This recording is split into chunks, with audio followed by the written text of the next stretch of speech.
ಈಗ ನನಗೆ ಈ ವರ್ಕೌಟ್ ಆಗುತ್ತೆ ಅಂತಂದರೆ ನಾನು ತುಂಬ ಮಾರ್ಜಿನ್ ಇಟ್ಟೇ ಇಲ್ಲ. ಫಸ್ಟ್ ಆಫ್ ಆಲ್ ನಾನು ಶಾರ್ಟ್ ಫಿಲ್ಮ್ ಈ ಡಬ್ಬಿಂಗ್ ಚಾರ್ಜಸ್ಸು 299 ಇಟ್ಟಿದ್ದೀನಿ.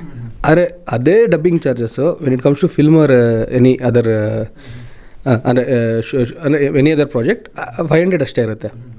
ನಾನು 2018 ನಂದು ಫಸ್ಟ್ ಶಾರ್ಟ್ ಫಿಲ್ಮ್ ಡಬ್ಬಿಂಗ್ ಮಾಡಿಸಿರೋದು ಕೂಡ 500 ರೂಪಾಯಿಗೆ. ಅಂದರೆ 300 ರೂಪಾಯಿಗೆ ಇಟ್ಟಿರೋ ರೀಸನ್ನು ಫಸ್ಟ್ 499ಗೆ ರನ್ ಮಾಡ್ತಿದ್ವಿ ನಾವು. ಒಬ್ಬ ಫಿಲ್ಮ್ ಮೇಕರ್ ಅಂದರೆ ಆಸ್ಪೈರಿಂಗ್ ಆ್ಯಕ್ಟರ್ ಒಂದು ಮೈಕ್ರೋ ಸೀರೀಸ್ ಕ್ಯಾಮ್ರಾ ರೆಂಟಲ್ ನಮ್ಮಿಂದ ತೊಗೊಂಡೋಗಿ ಬಂದ, ಅಂದರೆ ಶೂಟ್ ಮಾಡ್ಕೊಂಡು ಅವನು ಸರ್ ಅವನು ಆಟೋ ಡ್ರೈವರ್ ಸರ್, ಅವನು ಅಂದರೆ ಆಸ್ಪೈರಿಂಗ್ ಆ್ಯಕ್ಟರ್ ಆಟೋ ಡ್ರೈವರಾಗಿ ವರ್ಕ್ ಮಾಡ್ತಿದ್ದಾನೆ, ಮುತ್ತು ಅಂತ ಅವನ ಹೆಸರು. ಅವನು ವಾಪಸ್ ನಮ್ಮದು ಕ್ಯಾಮ್ರಾ ಮತ್ತು ಟ್ರೈಪೋಡ್ನ ಕೊಡೋದಕ್ಕೆ ಏನ್ರಲ್ಲಿ ಬಂದಿರ್ಬೋದು ಹೇಳಿ, ಆಟೋ ಡ್ರೈವರ್. ಆಟೋಗೆ ಅಂದರೆ ಅವ್ನು ಇರೋದೆಲ್ಲ 3 ದಿನ ಶೂಟ್ ಮಾಡಿದ್ದಾರೆ. 3 ದಿನದಲ್ಲಿ ಎಲ್ಲ ಖರ್ಚು ಮಾಡಿ ಸೈಕಲ್ ತುಳ್ಕೊಂಬಂದ.